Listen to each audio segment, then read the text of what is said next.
这个男人简直就是劫匪中的劫匪，仅仅只是伪装成油漆工，就敢大摇大摆地走进银行大厅，然后放下手中的工具袋，便将2个大手电分开放在桌上。而如此诡异的行为却没有引起任何人的注意。随后他不动声色地将手电对准摄像头，紧接着把另一个对准上方，就这样成功损坏监控设备。此时的队友也是油漆工装扮，并且带上所有的工具进入银行，还顺手帮银行大门上锁。此时一名安保发现了异常，刚想上去询问情况，结果一把真理就顶在了后腰。Everybody get down on the fucking floor now! 4 seconds, anyone still standing gets shot! 很快一名劫匪跑上了柜台，并且用真理控制了所有职员。然而仅仅过去5分钟，几人就把整个银行全部控制，所有人都处在极度恐惧的状态，而唯一能做的却只有配合。很快银行的门口浓烟四起，路过的警察本来还想推门查看，奈何大门早已紧锁，于是他赶紧呼叫总部支援。这时一个劫匪拿枪对准了他，并威胁说自己手里有几10号人质，如果警察想要靠近，他就把所有人质全部干掉。说完便淡定地将肛门锁住。殊不知刚刚发生的一切还只是劫匪计划里的第一步。很快大批警察就将银行团团包围，并且快速拉起了警戒线。此时所有的警察和特警都严阵以待，仿佛就要开启一场小型巷战。同时银行的董事长也得知了此事，心想钱不钱都无所谓，主要是这家银行还有其他特殊意义。而作为谈判专家的戴叔已经带着同事赶到了现场。由于银行内的情况都是个未知数，他们能做的就是封锁现场，等待劫匪头子出来交涉。然而在银行里面，劫匪召集所有人都聚集在一起，同时还让他们按顾客和职员分开站队，然后挨个收走他们的随身物品，唯独在最后一个举起了手。原来经理宣称今天没带手机，可这样的鬼话遇到顶级劫匪怎么会相信？于是拿枪顶着经理，让他不要当着真理的面撒谎，可他却还是一口咬定手机在家。随后老大拿出别人的手机开始翻找，这让其他人都预感到不安。很快老大找到了他的电话号码，随即摁下了拨通键，响亮的铃声从办公室里传来，一旁的经理整个心都凉了一半。老大捡起屋内地上的手机 I'm sorry, please. Don't worry about it. 本以为会是一场屠杀，结果老大把自己关进房间，还在里面做着各种奇怪的动作。突然开门一把抓走经理，并且将他关进办公室，然后对着经理就是拳打脚踢。等他再次出来，身上已经沾满了血渍。眼看劫匪竟然如此的惨无人道，其他的人也不敢再有多余动作。接着老大又开始重新分队，让所有人以男女性别分成2队。等他们都站好后，又让所有人都脱光身上的衣服。此时一名老妇人接受不了这样的屈辱，宁死也不肯配合，于是叫来一旁的女劫匪，将老妇人单独带走。接下来老大拿出1箱工服，让他们都穿上相同的工服和面罩。然而其中一个老头突发心脏病，为了减少抢劫的麻烦，老大直接将他丢出了银行。毕竟劫匪的手里人质非常多，也不差老头这一个。随后里面的4个劫匪已经换上了人质一样的服装，紧接着他们来到金库里，只是随便看了看就转身离开，然后又来到了储物间，发现这里的构造简直堪称完美。Beautiful. 而另一边的董事长亚瑟却找到一个叫麦德琳的女人，因为在他这就没有办不了的事，重点是对方给的钱足够多。而董事长的需求其实很简单，只要劫匪不动他的秘密，想拿走多少钱他都无所谓，因为这个秘密无论是警方还是劫匪，他都不希望有人看到，所以他愿意支付几百万的美金，让麦德琳去帮忙拿回来。如此简单的任务对麦德琳来说简直就是囊中取物，于是爽快地答应了亚瑟的请求。随后他便直接找到市长，让自己成功进入银行的劫案现场。结果市长二话不说便答应，毕竟他还有把柄在麦德琳的手里。而此时绿魔警长找到丹叔，表示刚从老头的口中得知，里面共有4名劫匪，并且人质还多达50个，同时警方已经将周围全部封锁，还布满了10几个狙击手。如今别说劫匪能够逃脱，就算是苍蝇它也飞不出去。既然所有的准备工作都已经做好，那剩下的就只能等着谈判。殊不知此时里面的劫匪正忙着收拾储物间里的物品，却对金库里的钱一点也不感兴趣。紧接着他挪开货架，并用榔头死命地敲砸着地板。与此同时，丹叔发现了劫匪使用的货车，明显这辆车也是偷来的。而银行里面的监控早就用红外线进行了破坏。就在所有人一筹莫展时，银行那边传来了新的动静，原来是劫匪又放出了一个人质，并且脖子上还挂着一个铁盒。门口的警察加强戒备，因为不知道盒子里是不是炸弹，但给人质摘掉面罩后得知，竟然是个阿拉伯人。为了保证现场人员的安全，警察快速摘下脖子上的铁盒，还对其进行快速转移。最终警长在阿拉伯人身上竟没有获得任何有用的信息，反而是铁盒里写着劫匪的要求。劫匪需要2辆大巴车转移人质，还有一架满油且随时可以起飞的客机，如果不答应或者做不到，劫匪将把整个银行全部炸毁。可丹叔觉得没有通过谈判交流，仅凭几句话就想满足需求，这是他绝对不能容忍的。由于他们早就包围了整个银行，时间上来说有的是，就看到底谁能耗过谁。突然劫匪又主动走了出来，同时还有人质拿着一张纸条，上面写着50个人质都需要吃饭。随后劫匪又一次回到了银行，此时的丹叔笑了，没想到劫匪竟然给了他机会，赶忙安排同事准备窃听器，想利用这次送餐的机会来获取更多劫匪们的计划。而在银行里面，人质都是被分批关在房间，这时一个小伙受不了这种密闭环境，试图激发其他人起身反抗，结果激烈的讨论却引来了劫匪。老大拖着他的脚就往外拉，像这种出头鸟必须得还以颜色。很快小伙就被拉进杂物间，老大上来就给了他一个沙包拳。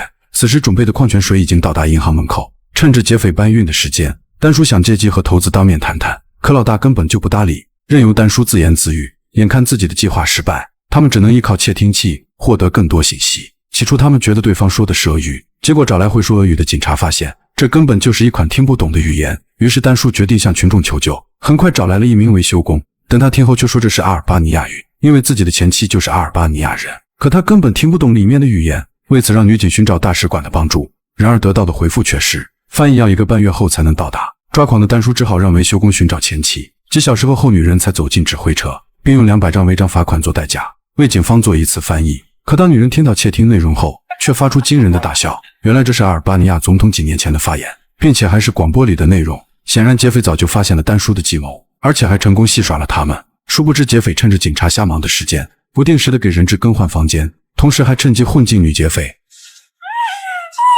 Come on, sweetheart, let's go. Let's go. Stop crying! Shut the fuck up! Come on, get in there! Sit down! Put your mask on! 随后男劫匪又挑出1名女人质，并将她换到另外一个房间。通过这种不停更换的方式，所有的人质都搞不清哪一个是劫匪，同时也分不清哪一个是人质。紧接着劫匪老大开始对密码箱下手，他让同伴打开其中的铁箱，里面存放的是一份秘密文件，而文件的下面竟是世纪包钻石。然而仅仅这些东西的价值就足以超出金库现金的几10倍。很快市长的车开到现场，丹叔赶紧上车迎接，市长把身旁的麦德林介绍给他，还交代让麦德林参与行动。 What are you trying to say, sir? What the mayor means is that there are matters at stake here that are a little bit above your pay grade, and he's offering to help you. 这让丹叔一脸茫然。很快警匪双方熬到了晚上，里面的劫匪已经挖出一个大洞，显然这不是用来逃跑，而是作为其他用途。然而就在劫匪欣赏的过程，麦德林让丹叔给劫匪打去电话。 Who's this? Let's not get into any names. What matters is what I can offer you. What's that? Well, if I can be assured that certain interests are protected, I might be able to help you get what you came for. 老大爽快便答应了他。紧接着麦德林大摇大摆地走进银行，一副胸有成竹的样子。当他开门见山说可以为劫匪减刑，并且出狱后支付200万报酬，而要求却只有一个，就是不伤害人质，不劫取银行内所有物品。虽然这个条件足以逆天，但当老大直接拿出了那份文件，麦德林瞬间哑口无言。原来亚瑟曾经跟纳粹集团合作，并从中间获得了巨额的财富。如果这事要是被曝光，那他就是妥妥的战争罪犯，不仅他本人会被处死，甚至还会连累他整个家族。如今劫匪有这个文件在手，即使拿出2个小目标也很难交换。得知真相的麦迪林微笑离开，并且告知丹叔，里面的劫匪不会枪杀人质。回到指挥车的丹叔感觉事有蹊跷，因为在常规的抢劫案中，警方只需要尽量拖住劫匪时间，就可以将劫匪逼疯。然而这一次却非常反常，因为一开始劫匪就需要时间，反而把警方死死拖住。就比如劫匪需要的一架客机，这就会耗费警察大量的时间准备。为此丹叔打算反其道而行之，打算给劫匪来个突然袭击，告诉他们飞机已经全部准备好，但要求在转移之前让自己先确认所有人质的安全。这突如其来的行动属实让老大感到行动迫在眉睫，于是只能答应丹叔的要求。随后丹叔孤身一人走进漆黑的银行，然后在每一个屋子里都转了一圈，可每进一个房间，丹叔的疑虑反而更加凝重，这些人质竟然没有受到一点伤痕。而最后的那个房间关押的都是那些不老实的人质。看完后丹叔很是满意，本想着套出点其他信息，没曾想劫匪竟然滴水不漏，根本不肯多说一句废话。临走前丹叔伸手向劫匪道别。其实丹叔的目的只有一个，就是看到对方的真容。可当即将得手时，另一个劫匪突然赶到，最终丹叔只能无功而返。殊不知他的这次举动竟然惹恼了里面的劫匪。等他进到指挥车就接到电话，匪徒让他把外面的摄像头对准窗户。原来劫匪现在要枪杀人质，让丹叔用自己的未来去买单。因为一旦死了人质，丹叔的任务也就彻底失败，同时他也将结束自己的职业生涯。I got 50 more people in here. You fuck with me again. Tell me what it is you really want, and I'll get it for you, I promise. You're too damn smart to be a cop. Now get the fuck out of here. Do it, shit. You got nothing to lose. I damn sure ain't got nothing to lose, so shoot me. Do it. 面对彻底崩溃的丹叔，劫匪还是选择了不予理睬。很快，丹叔的上级赶到，立马停止了他的所有行动。就此，丹叔突然被架空。随后，警长绿魔制定了强攻计划，打算不惜一切代价痛击劫匪。可就在他们模拟强攻战术的同时，丹叔找到了最初的警察。经过简单的交流，发现劫匪所有的行动都行云流水，似乎早就做好了计划。于是他赶紧回到了指挥车，并且拆开最初送来的铁盒，发现里面竟然还有一个窃听器。如今警方所有行动早已暴露，他赶忙呼叫外面的绿魔。Darius, don't make a move. What? Do not make a move. Keep your men back. What are you talking They about? heard everything we said in the MCC. What? Stand down! Stand down! 得知警方行动的老大立马丢出1枚烟雾弹，同时召集4人开启行动计划，然后分别驱赶每个房间的人质，让每个人都跑出房间。等所有人走光后，他们也伪装成人质的模样。很快，人质慌忙地跑出银行，警察赶紧对着人质开枪。他们利用橡胶电控制住第一波人质，随着其他人陆续跑出，警察便挨个给他们进行了控制。随后，大批特警进入银行搜查，包括每个房间和仓库。然而，等他们走到金库，才发现里面不仅完好无损，甚至连1毛钱都没有丢。更可笑的是，劫匪曾经用过的冲锋枪都是小孩子经常玩耍的那种。同时，警察还在卫生间里发现那个十分逼真的杀人道具，显然之前杀掉的人质也是假象。如今整个银行里除了废弃的衣物，连一个人影都没有看见。显然劫匪肯定是藏在人质里，于是对所有跑出来的人进行盘问。结果他们发现，一旦是发现可疑的人，都会有其他人为其作证，表示这个人当时也是被绑的一个，而且就在自己的身边。这就是劫匪当时不停地变换房间，让每个人质都成了受害者。由于银行内没有丢失任何财产，亚瑟打算就此息事宁人，并且警方也没有实质的证据，也只能选择赶紧结案。可丹叔心里怎么也想不通，劫匪这么大费周章地抢劫银行，难道只是为了戏耍警方？显然这个论点根本就无法成立。于是他再次调查银行信息，突然发现其中有个保险柜从未见到，并且时间要从银行建立开始，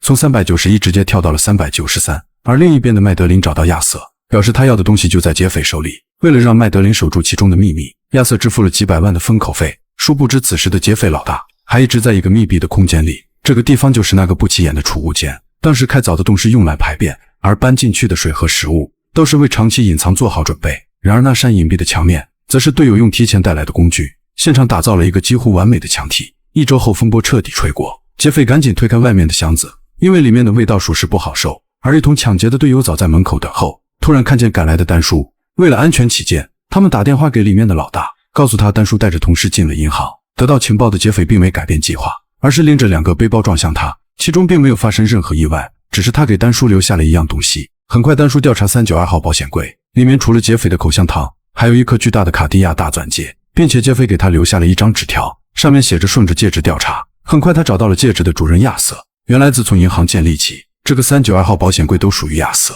但这颗钻戒一定还隐藏着什么秘密。殊不知丹叔不仅找了亚瑟，他还拿着钻戒找到了麦德林。Office in Washington, D.C. How'd you like to be on the front page of the New York Times?